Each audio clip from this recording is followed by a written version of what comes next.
L'élection présidentielle du 18 octobre 2020, un véritable cauchemar pour les partis gros calibre de la politique guinéenne.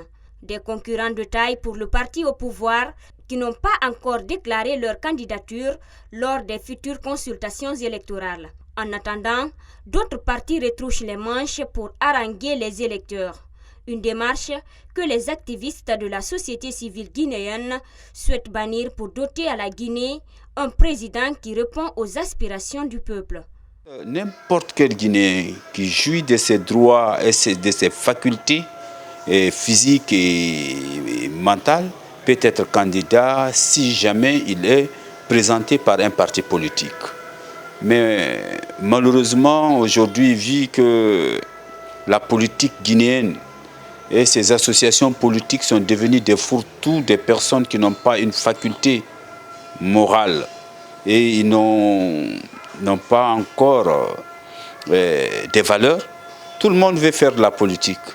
Dans les états-majors des partis politiques ténors de l'opposition, la question de la candidature est sur toutes les lèvres. Certains préconisent leur participation aux prochaines consultations électorales, d'autres préfèrent la politique de la chaise vide. Cellou Dalein Diallo, Sidya Touré et Lansana Kouyaté vont bientôt se retrouver à Paris pour décider si oui ou non ils vont participer aux élections. Une démarche qui ne rassure pas cet activiste de la société civile.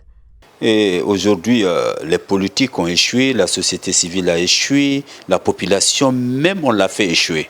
Parce qu'aujourd'hui, le paramètre ethnique a fini d'envahir tout le monde et chacun est en train de se recroqueviller derrière son ethnie et derrière un leader de son ethnie. Et donc, ce qui va sans dire que les années à venir encore seront des années très difficiles et d'indignité pour les Guinéens. Parce qu'aujourd'hui, on n'a aucune valeur si ce n'est pas le survie. C'est pourquoi, quand tu vois des gens aujourd'hui se lever et dire qu'Alpha Condé est le seul meilleur cadre de leur parti, c'est qu'après lui, qui a plus de 80 et quelques années, dès qu'après lui, il n'y a personne maintenant dans leur pays arc-en-ciel. Ça, c'est une honte nationale. Quelques heures après l'annonce des chefs d'État guinéens et ivoiriens de briguer un troisième mandat, les réactions se sont multipliées partout dans le monde pour condamner ces velléités. Tout d'abord, les États-Unis d'Amérique qui désapprouvent le troisième mandat sur le continent africain. Ensuite, l'Union européenne qui menace même d'infliger des sanctions au gouvernement de ces deux États. La CEDEAO, l'Union africaine, c'est une bande de personnes qui sont en train de trahir l'Afrique et l'Afrique de l'Ouest qui sont réunies là. Sinon, on ne peut pas aujourd'hui cautionner les conneries qui se passent dans ces deux pays. Et que bon, il faut attendre bientôt les velléités du président sénégalais aussi, il va s'engager. Maintenant, si tout ceci s'engage dans un processus de tripatuer la démocratie dans leur pays, pourquoi ne pas encourager en ce temps les coups d'État en Afrique?